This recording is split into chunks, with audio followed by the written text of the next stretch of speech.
Hello, everyone. I'm Dominique. And I'm Christina, and we are the Connected in Glass podcast. Every week, we will feature interviews with glass artists who speak to their creative processes and overcoming challenges. These conversations are real and raw.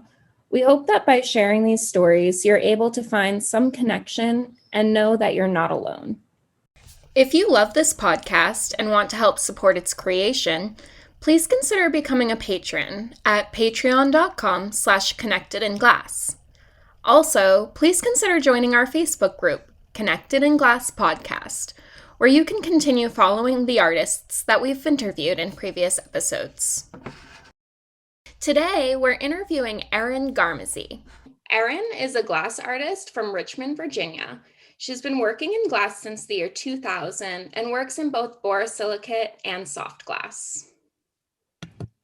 Thanks so much for being here today with us. We're really excited to talk to you. Thanks for having me. So we just like to start with the basics. Want to just tell us about you, maybe skip the glass part of your life for right now. Tell us where you live, what you enjoy. Then you can kind of work into what you do for a living and how you got into working with glass. Sure. So I live in Richmond, Virginia, with my husband, Grant, and we live in a house that is just a little bit outside of the city. It's like maybe 10 to 15 minutes from downtown Richmond, but we're really fortunate where our property is super rural. Um, but both of us have lived in Richmond for quite some time. Um, I came to Richmond to go to VCU Arts. It's Virginia Commonwealth University School of the Arts to study glass blowing. And I just stayed in the city ever since I graduated. I grew up in a really small town called Culpeper in Virginia.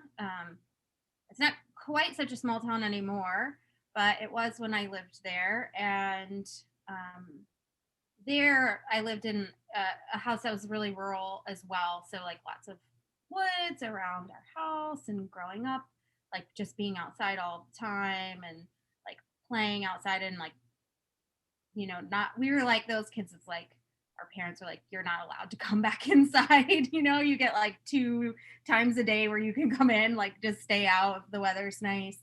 Um, but I was always into art. Like, my whole life, I always wanted to make things.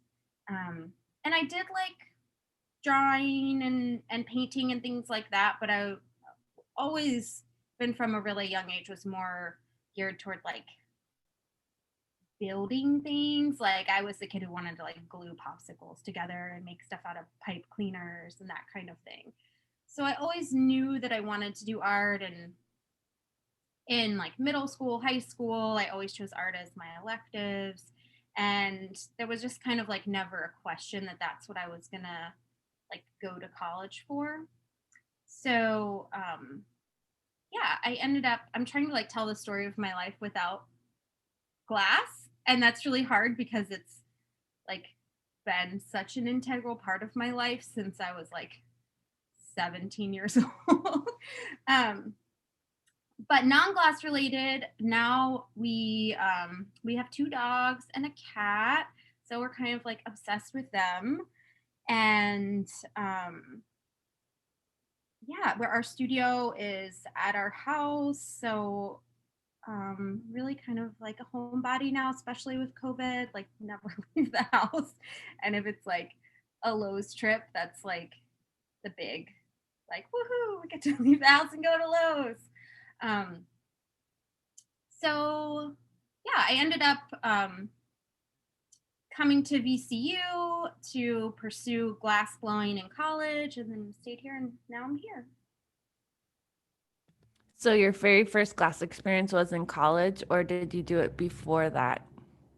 I started in high school. So um, my first experience really was lessons in stained glass. And I was probably, gosh, maybe like 16 at the time.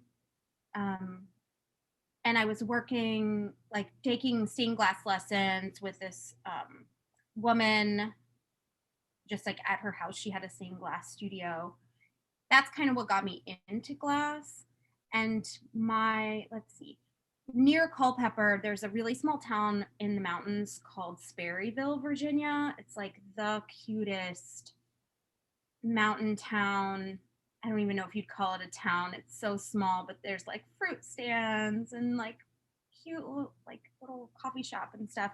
But there's a glass blowing studio there. So I would drive up there and go to the glass studio, and I was just like enamored with what Eric Kavarnis was the owner, and I just loved being in there so much, and I really wanted to take glass lessons from him, but you had to be 18 to take the classes. So I just kind of like kept pestering him, and then eventually like I brought my parents there with me, and like they just stood there and they're like, we swear, like we're not going to sue you. She won't stop talking about this. We know she's underage, but will you please like teach this girl how to blow glass? So it ended up working out really well because he, instead of like taking the official class, he let me trade for lessons. So he was like, I need some help in my gallery. It has this really beautiful gallery there. And so I would like dust and input things in the computer for him and just do whatever needed to be done. And then in exchange for that, he would give me lessons. So I think I was probably 17 when I started doing that. And my high school art teacher knew about that. And there was another glass blower in Culpeper who was looking for an assistant. And he, I guess, was friends with my high school art teacher. And so he was like, hey, I know this girl is into glass. Like, she would probably help you. And his name is Parker Stafford, the glass artist in Culpeper. So I got like a part-time job cold working with him, which I loved that job, and I was really super grateful because he helped me like get my portfolio together, and he gave me lessons and helped me apply to school. But I really hate cold working, so it was like a little bit short-lived. But anyway, so those were my first glass experiences were in high school, and so that's why when I applied to VCU, I already knew like I'm doing glass. This is what I'm going to school for. So impressive that at such a young age you were just like enamored with it enough that you knew that's what you were going to do. And was it all kind of like hot shop work, or was it a little bit of flame working too? No flame working. It was all hot shop.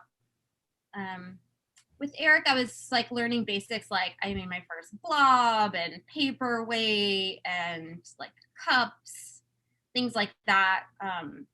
With Parker, he made these like paperweights that had dichro inclusions that kind of look like little galaxies, and then they're faceted and cold worked on two sides so you can see into them.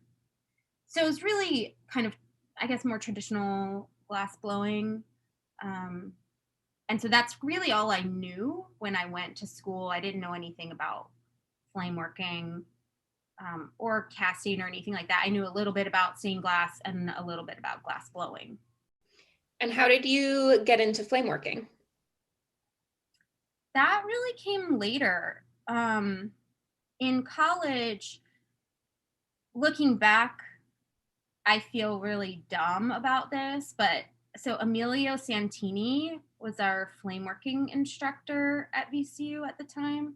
And I took one flame working semester with him, and he's like such a master.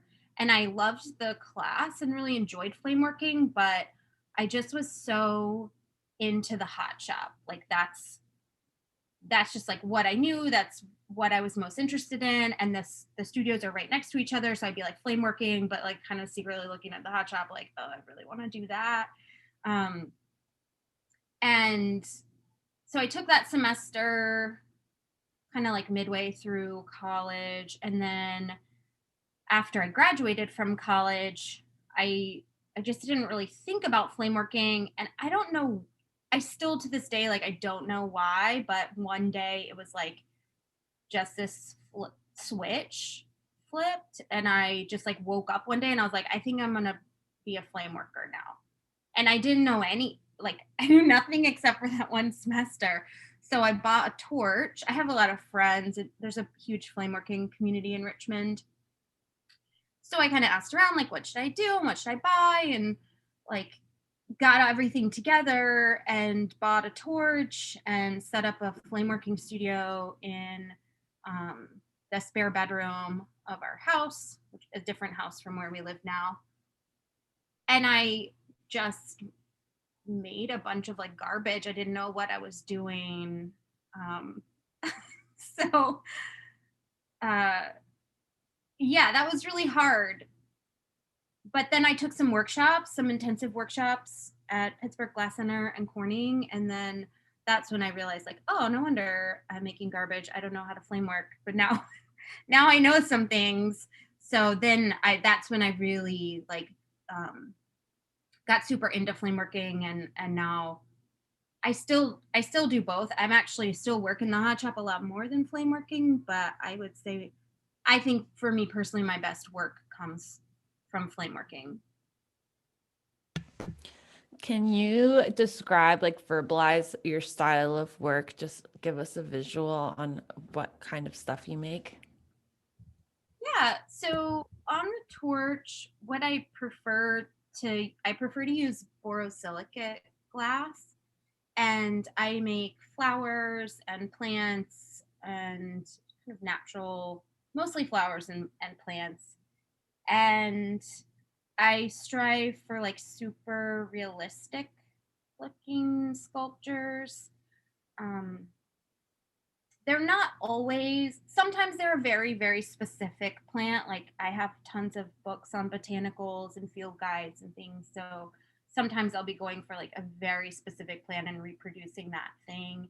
And sometimes it's just general inspiration. Like I find a few things that I like and kind of make something that is inspired by those. Most of my like artwork is collaborative with my husband Grant, and so he'll make like an animal, usually an animal, like an animal head or a skull or a bird or something like that in the hot shop, and then I will make borosilicate flowers that sort of adorn that thing. A reason I really like doing that is because my work is really small, um, and so it's hard for it to have like presence. So it's just so tiny, and I think the combination of like having this larger form that's made in the hot shop with the delicate forms on it, it kind of like they accentuate each other. Like I can bring the detail and like the delicacy, and then he can bring like the size, and um, his work is really detailed too, but it's kind of like they elevate each other. And when you have an idea of something that you want to make, do you draw it out first, or do you just look at pictures, or do you try it in glass? What's your process of getting it out of your head? Yeah. So if we have an idea, typically it starts with looking at pictures. So because I'm usually wanting to reference a very specific plant, or Grant's wanting to reference a specific animal. So we'll start by looking at photographs. Um, so I'll either like pull them up in books, like Google image search, try to find the photographs, and then also we will like draw it out. So for me, I usually will draw kind of the general like layout of the piece in a sketchbook. If we're working in the hot shop, there's a lot of like, the typical like chalk drawing on the floor. With flame working, I tend to draw out my ideas in a sketchbook, like the design of them, and then I'll also a lot of times draw through like the process of how I'm going to make that thing, because it's very step by step, and that helps me work through like how I'm going to put the components together. Cool. Um, Can you tell us like about your relationship? When did you guys meet? Did you meet in college? And I think it's kind of interesting how you're able to do the same line of work, but something completely different at the same time. Yeah, sure. So we did meet in college. We met in the glass studio. Um, and we started dating senior year of college. And we worked together as partners a little bit in college, but then after we graduated, we started renting time at the Glass Spot, which is a glass blowing studio here in Richmond that's public access.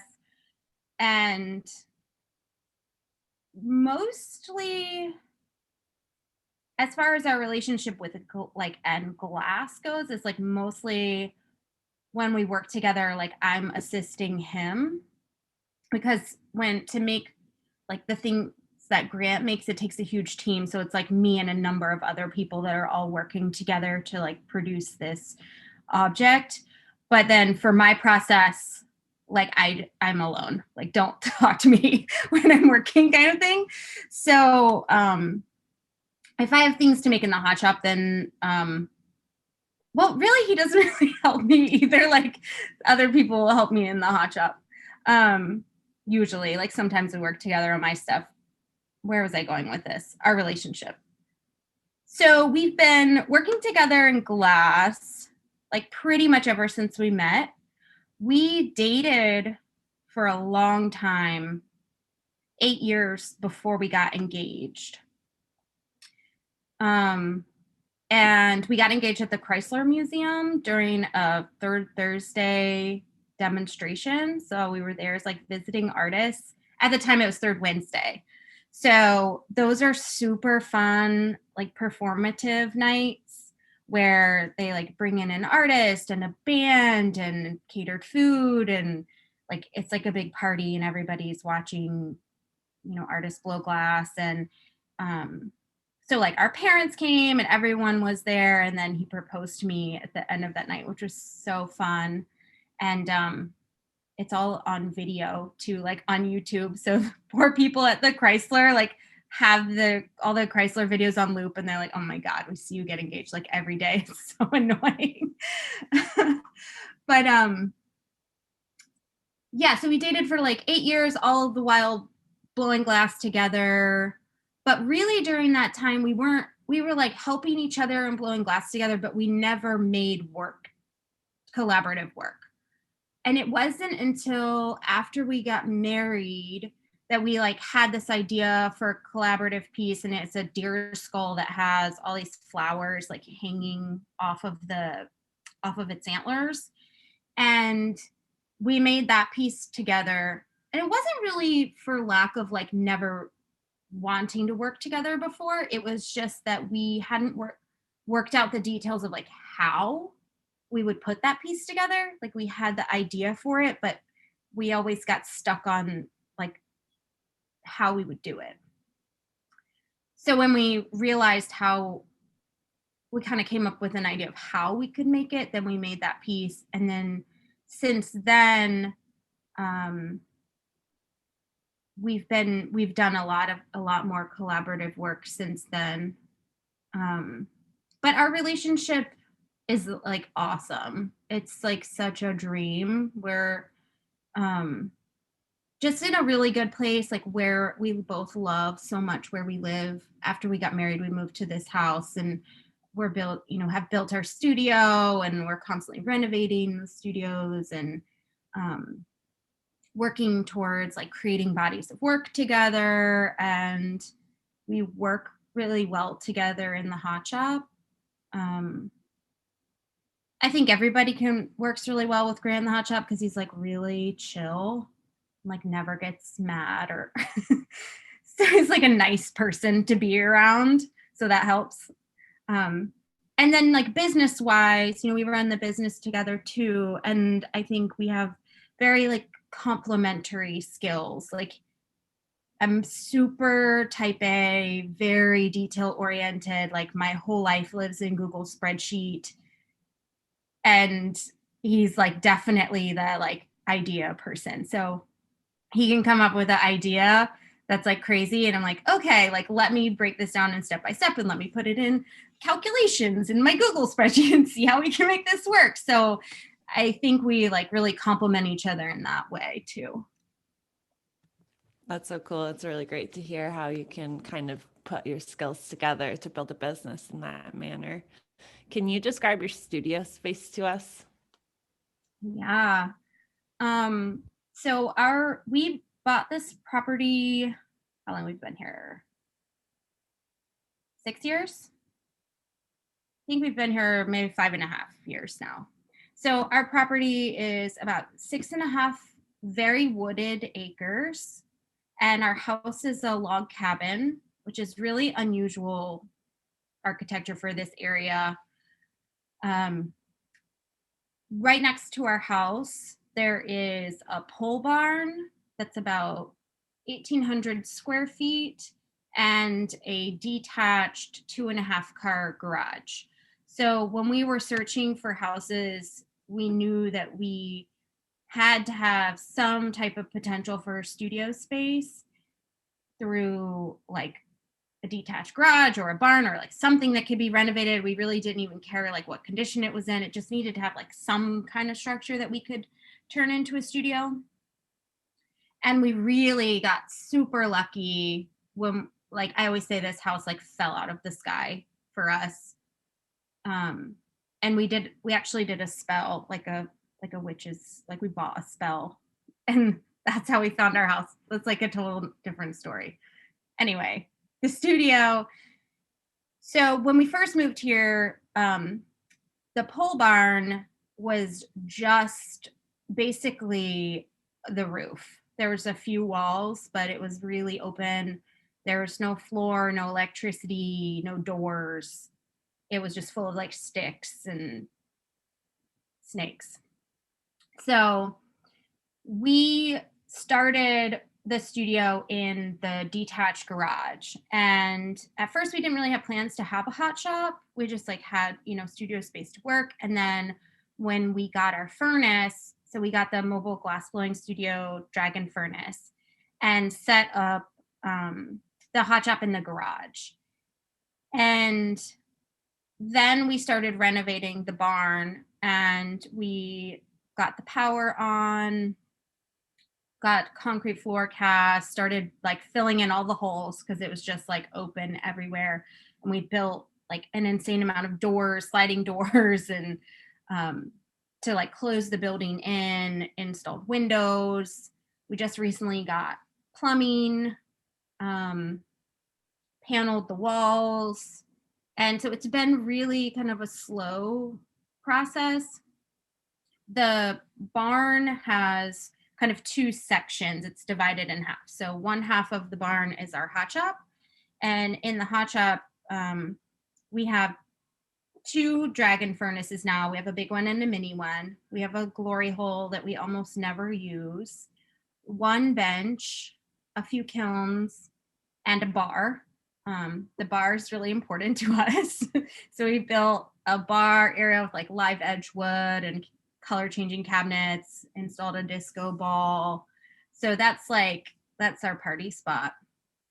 The other side of the barn is the cult shop, wood shop, and metal shop, and ping pong arena, which is very important to Grant and to my dad.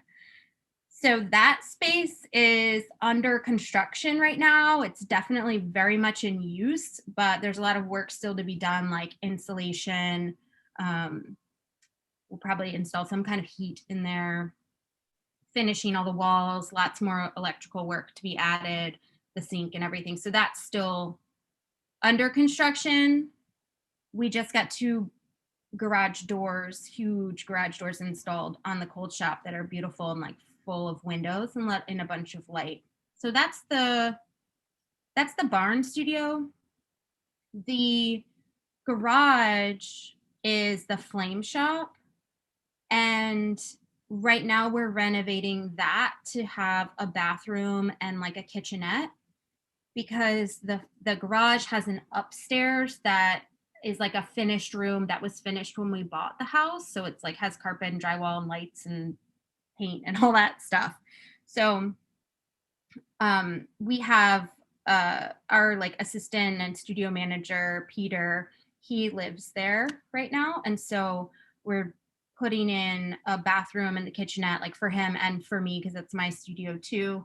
So that's like one half of the garage is like that area. And then the other half is my flame shop.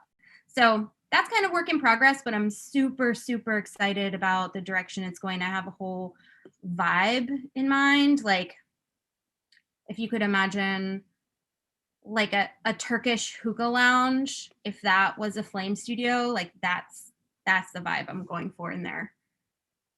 I love that so much. I was wondering, because it seems like your studio space is also kind of like your party hangout zone. I was wondering, how do you kind of get into that mindset of working when it seems like you guys are just always having so much fun, or is work just your constant fun?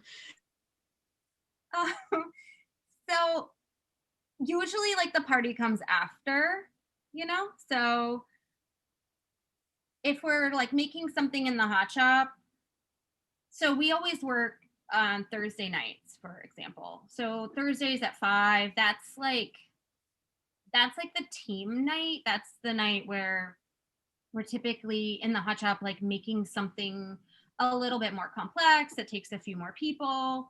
And we will start working around 5, like with the crew. And so we kind of like devolve into party mode on Thursday nights. Like it doesn't start there, but it's like we get there along the way. Um, there's certainly other days where like Grant's working solo or just the two of us are together, like working on something, and but it's certain the glass blowing studio is like definitely our happy place. Like if if we're in there, like we're generally like having music on or having a good time. Um, yeah, yeah. And then we like before COVID, we love to entertain. So we have like a really, really small group of people. There's really only 4 of us that work together in the studio right now. But before, it was like, come one, come all, like come over, watch us make this thing if you want, hang out, like take a turn. Like we would do a lot of like magic stick and games and throw parties, and that's a little sad, that really sad, that that's not happening now, but one day. So, one of Christina's favorite questions, because it applies to her, how do you go from the mindset of working in the hot shop where you're working with all these people and you have to communicate? And then you said when you're working in the flame shop, you don't like anybody to talk to you. So, how do you switch from one mode to another? So my process in the flame shop is totally different. Like when I go into the flame studio, like because I don't work in there very often, I'm super deadline driven.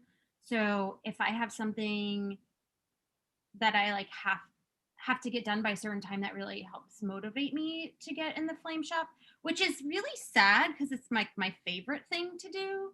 Like I love flame working, but to me it a lot of times feels like a lot of other things are always urgent, and that's not usually urgent. It's just something that I love, and so there's always like something else that needs to be done. And when I go into the flame shop, I really want to have like big chunks of time in there, even though that's not really necessary. Like I should totally be able to go in there and just work for like 30 minutes and put it down and come back later, but I just can't get into that mindset. Like I need time to like get into it.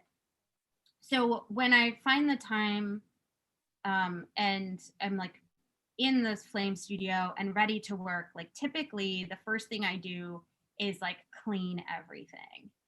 And I think that's probably kind of weird. Like most flame studios that I see, it's like their benches are like covered in glass rods and it's like absolute chaos, and that looks really like inspiring to me. and creative, but like I cannot function that way. So I will like take everything off my bench, sweep all the broken glass off, like organize my colors, like get out, my inspiration, whatever I'm going to make, draw it out. And I'm like super methodical about like getting into that mindset to work. I really like to listen to music or podcasts while I'm working. So it's not like a quiet place for me. Like I will listen to music like as loud as it'll possibly go when I'm working. Um, but it's just so different. Like the hot shop for us is like very much full of people. And it's not that I don't care if someone comes to talk to me, but like it's just not the same. It's fun in a different way. I'll put it that way. Thanks for sharing. You sound so much like me. I need to clean and make my space and get in the zone, and then I'm ready to work. I totally can see that. Right. I'm like, when I get set up in the flame shop, I'm like, okay, let me organize my colors in exactly the order that I want to make things. And these ones are going to go with these ones. And it's all perfectly organized. So it's nice to hear somebody else that does that. Because you're right, it is a lot of chaos. I'm so glad I'm not the only one. It's like I feel like every other flame bench I see is just like there's just like no space on the bench. I'm like, wow, this looks like so much fun. And you're just like grabbing whatever. And I'm just like, I can't do it. Like Can't handle it.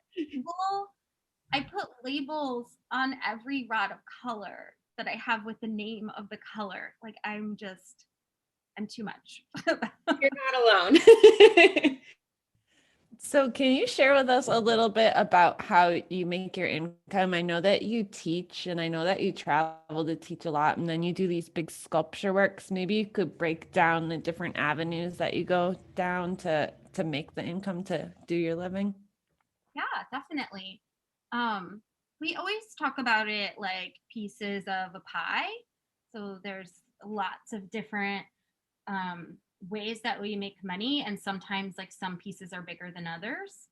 So we definitely have like some production work. Like Grant makes these deer antlers that he would consider like his most like production-y type of work. Um, and we sell those through like the website, and Artful Home catalog. I also run a company called Emberstones, and that creates I create glass objects infused with cremation ashes. So that's like a whole different line of production work that I do. And those are still based on like my theme of like the natural world and inspired by nature, but those are essentially glass rocks. So I make glass skipping stones, luminaries, and cairns. And I do some custom work with that too. So we have like production, we have emberstones. Um, Teaching used to be a much bigger part of the pie than, of course, it is now. Like everything with teaching just went away. Um, and I work at a university. I work at VCU in admissions, so I have an admin job. Um, we do a lot of commission work, so um, a lot of our like orders are people who reach out and they're like, oh, can you make my dog, or you know I saw that you made like this crab, can you make me one in a different color, like whatever that is right now. Like Grant's actually working right now making a unicorn for someone who reached out. So commissions is kind of a pretty big piece of that pie. um, Sometimes we get commissions from designers, which is really nice. So last year we did a commission for like the Bellagio hotel that was found through a designer reaching out, and they wanted something specific. Um, a lot of times it's referrals. Like the unicorn, for example, is somebody reached out to another glass artist and they were like, no, I don't do that, but like here's a guy who could do that for you. um And what else? I mean, we have website sales. A really small piece of the pie right now that we're like trying to go really hard on growing is income through social media. So specifically the YouTube channel. Um, we make like a teeny bit of money from like TikTok. Um, but YouTube is like an avenue where we really enjoy filming and creating these glass blowing videos and putting them out there for the world. And uh, a benefit of that is ad revenue. And right now that's like really, really small, but it would be nice to like be able to grow that. And the main reason is because it like kind of takes the pressure off of having to sell the piece, right? So, oh, and selling work. I mean, I didn't mention that, right? Because that's like such a small piece of the pie, right? Like making a piece and then like someone just buying it. That's that's really us like probably one of the smaller ways that we make money. So a lot of times people reach out with a commission because they want us to make something specific for them. If we make something just because it's like our art and we want to make that, if someone buys that, that's like such a bonus. But that doesn't always happen. And so with producing the videos, it like totally takes the pressure off. It's like, oh, we want to make like, I don't know, a crab. It doesn't matter if somebody wants to buy that crab. It's like we want to make it and make this video about it because it's an interesting process and we think people would like to see that and learn from it. And if it sells, that's a bonus, but it's not like necessary, right? So this year we've been doing YouTube for like years, but this year we're like really trying to like super go hard on that part of it. Um, so it's like a whole lot of different things like makeup income, and in a way it's like complicated, but I'm really grateful for that, right? Because if say for example, like we were teachers and the majority of our income came from teaching, like we would be in a really, really hard place right now. So if you have multiple income streams, it's a whole lot easier to deal with things like COVID when it's like unexpected. Like, are people going to buy art? Or you're definitely not going to travel and teach. You're not going to get paid to demo. So, yeah, so it just is always fluctuating. And say COVID wasn't happening right now in our everybody's dream world, but what would you say is your definition of being successful? It's so cliche. I almost don't want to say it, but like my definition of success would be happiness. And again, it's so cliche, like money doesn't buy happiness. Like it's so true. So for me, like I do consider myself and Grant super successful because we have a lot of happiness. Like we're happy with each other. We're happy with like where we live and the people that we surround ourselves with. Like we have a small group of people that we just love to pieces, and animals that we love, and we like get to blow glass all the time, and that's something that we both love. So it's really hard to like think like money always makes things easier, right? So it's easier in some ways, like it can be easier to be happy when you have money because if you want something that makes you happy, you can just like go get it. And there's like a certain amount of like definitely stress that is taken away. Like it's hard to be happy if you're worrying about like being hungry, or if you're gonna lose your house, or if you cannot afford your necessities, then yes, money is going to make you happier. But once you're like comfortable enough that it's like I don't have fear of being able to eat, I feel really fortunate that we're comfortable enough that we have a house and we have we can feed ourselves and we can feed our pets, and like that's probably going to be okay.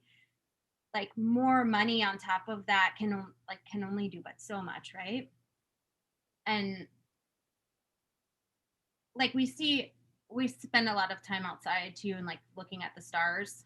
So we have a hot tub, which like definitely that helps with happiness. That is like definitely a happy place. So we see like a lot of shooting stars, and like what really trips me up is like every time we see one, every single time, even though like I know I'm gonna see one, like I get so like I can't think of what to wish for, because I'm like, I don't know, like what would I wish for? Like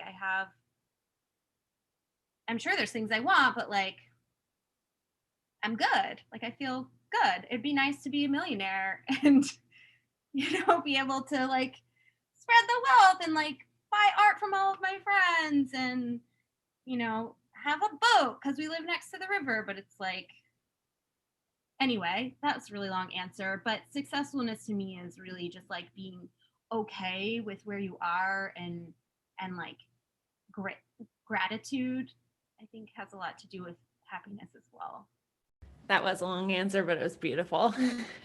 I was wondering about your experiences. I think it's really interesting because you travel with your partner, and we always ask women what their experiences in the glass community and maybe traveling in the glass community is as a woman. And I was wondering if you had a different perspective on it. Do you see that people treat you and your husband differently just because of your gender, or do you find that everybody's been pretty open and accepting with you as a female glass artist?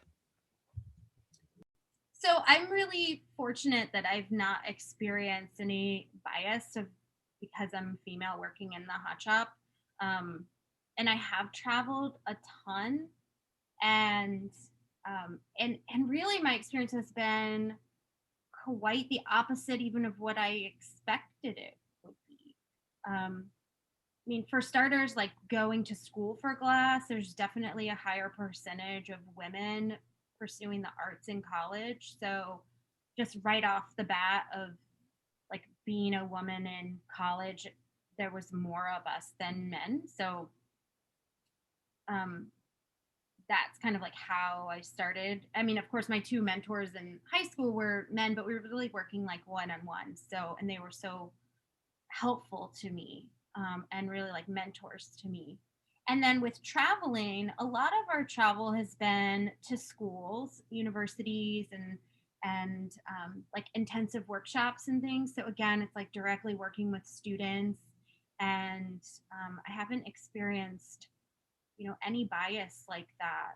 Um, and even like going to, so we've been to Italy and blown glass in Murano, and like people there that we worked with in the hot shops that we went into were just like unbelievably welcoming.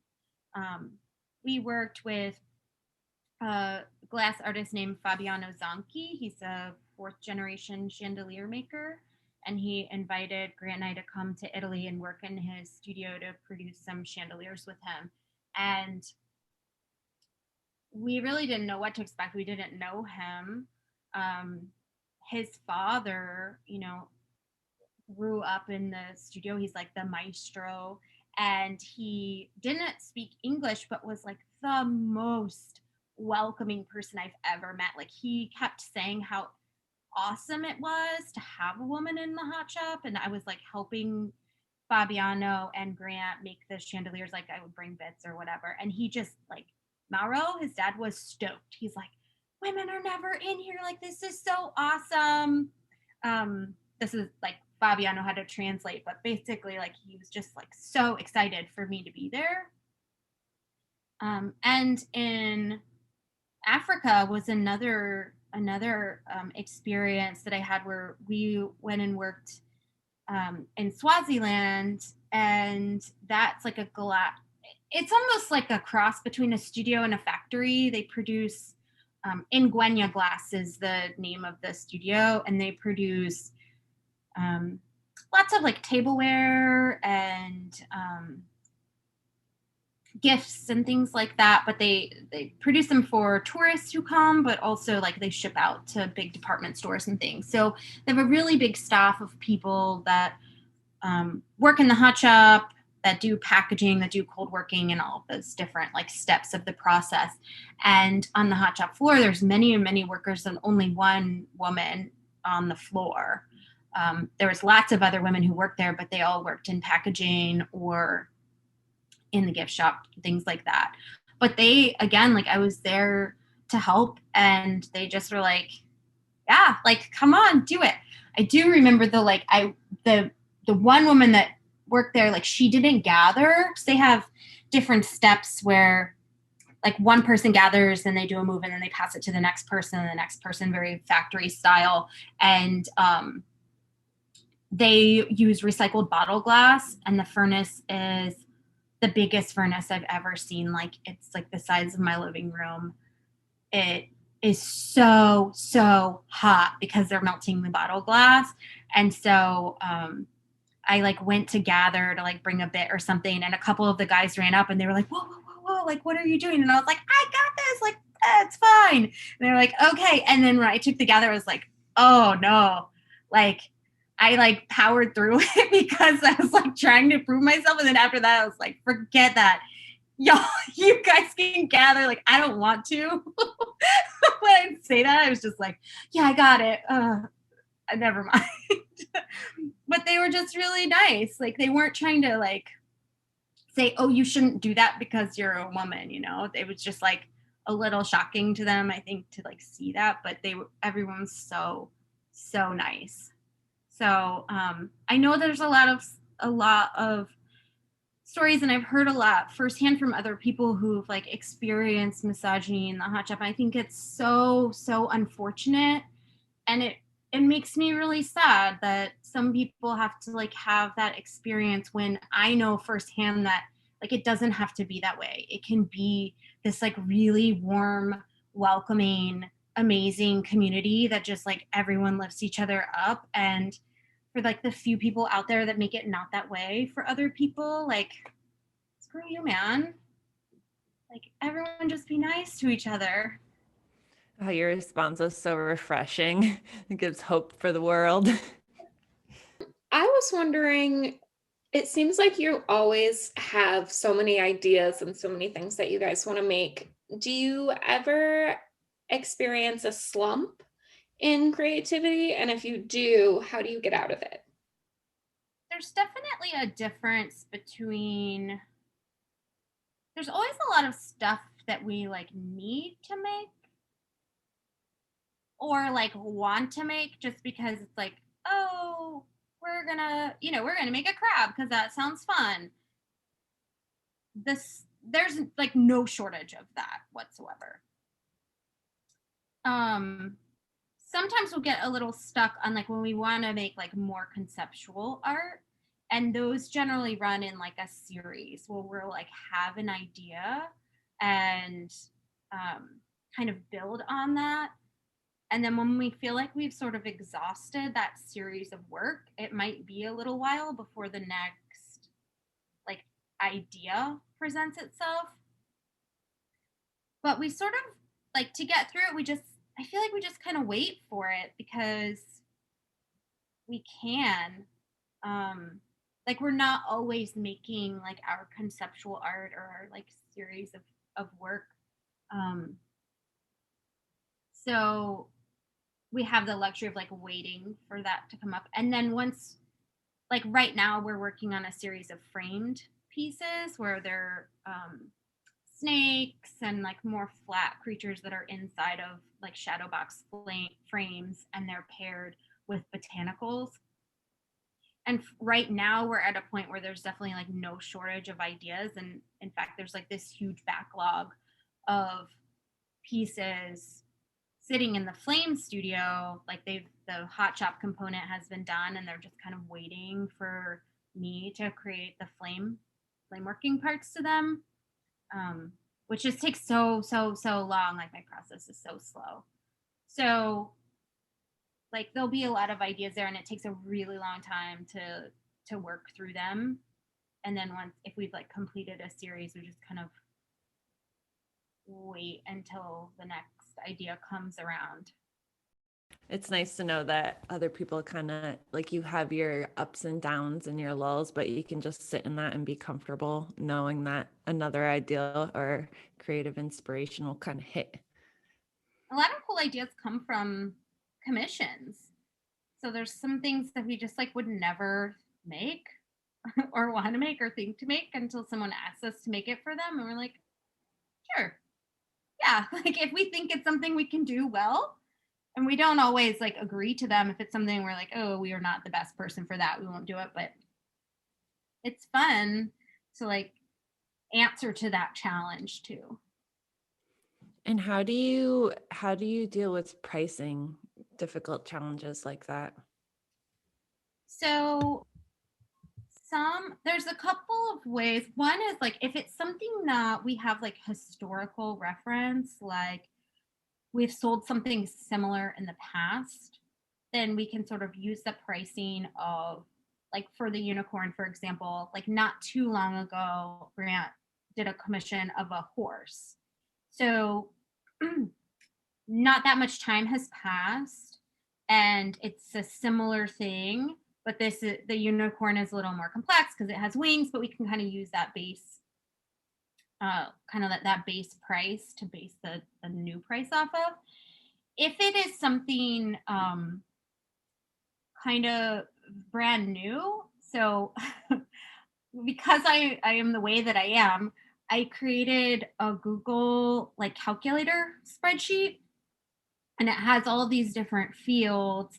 So you can input the number of hours that you think it will take in the hot shop, the number of hours you think it will take in cold working, the number of hours it will take in like metal working, the number of assistants it will take to make it, and how many hours they would need to work. And then materials like estimate of color, metal, whatever you need to make it. And it automatically will populate the cost of making the piece based on like the price of propane and the price of everything and how much we pay assistants and like all that stuff. So it'll like populate like in order to make this piece, it's going to cost X amount of dollars. And then we can go from there. And then it also has a field where if we want to populate, like we don't typically assign like an hourly wage to ourselves, but if we just want to get an idea, like a starting point, we can put in like, again, like the number of hours, say in the hot shop, and then like what Grant's pay per hour would be, and then like what his pay per hour would be to make a metal stand or whatever it is. And then you can say, okay, this is how much it's going to cost to make it. And if you wanted to pay yourself hourly, this is how much you would be paid as like an hourly worker. And then we kind of adjust that based on like the probability of failure.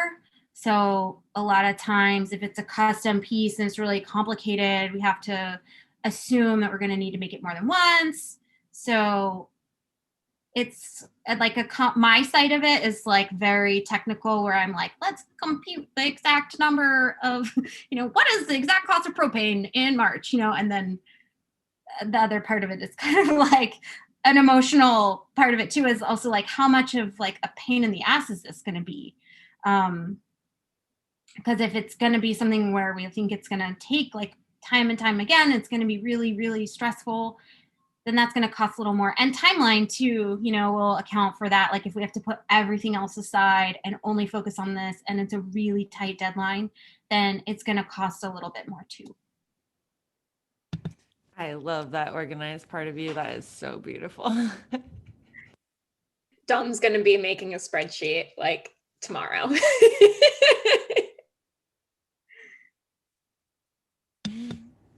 Do you have any other questions, Christina? They're all so good. I can think of. I loved hearing all that you had to say. That was just so insightful. Yeah, it was perfect. Do you have any last things that you want to leave everyone with? Any messages? My big chance to impart wisdom. I I mean, I think I would just say, like, if you're new to this, don't be afraid to reach out to other people to like ask for advice or ask for help. Like, my experience has been so wonderful that people are really, really like willing to help and like honored when you ask them. They're like, "Oh, you think I'm an expert on this? Awesome. Of course I'll tell you what I know." Um, and also just like don't compare yourself to other people in the field. If you're like newly starting out, like you can't compare you in your first year or second year or fifth year to what someone's doing who's been doing it for 10 or 20 or 30 years. And I hear a lot of artists that say, like, just going to art school, I think it was just ingrained in me in college. Like, the vibe is you're going to go to art school and then you're going to make your work and some galleries are going to show it and everyone's going to buy it. And that's how you know you're successful, because your work is in galleries and people are buying it. And that's all you're going to do is just like make your work and people will buy it.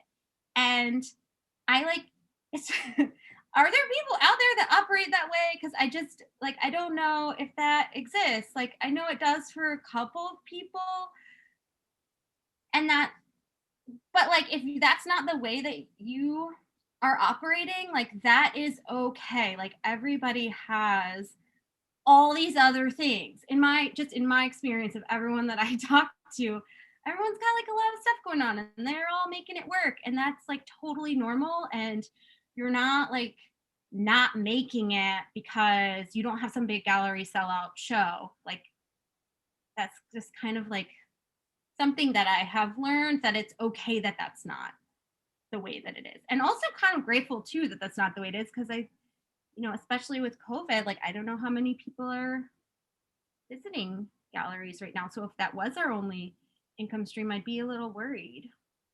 Anyway, that's all. That's great insight. Very good. Well, thank you so much for your time. It was really nice to see you and get to know you and hear your perspective. Thank you so much. Thank you so much for listening to this week's episode of Connected in Glass. Make sure to follow us on Facebook and Instagram for more information on the artists we interview and for updates on the podcast.